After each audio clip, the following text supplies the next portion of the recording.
Gusto mo ba ng Monday?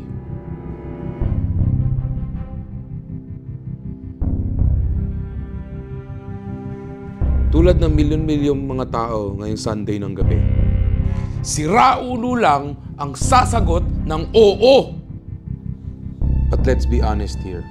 Kailan ba natapos ang mga problema tuwing Friday and Saturday? Di ba? Bakit?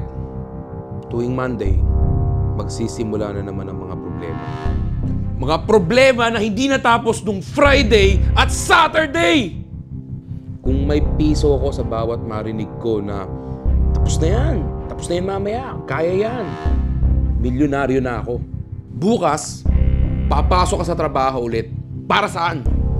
Para magpatong-patong ulit lahat ng mga problema na magke-carry over sa Tuesday, Wednesday, Thursday at Friday. Hulaan mo kung anong mangyayari sa Friday and Saturday. Maniniwala ka daw kung sasabihin sa'yo, tapos na yan by 10. So kung nakikinig ka ng maigi sa sinasabi ko, katulad mo, mas gusto ko ang Monday kung hindi nga kasunod ang Sunday. Good night.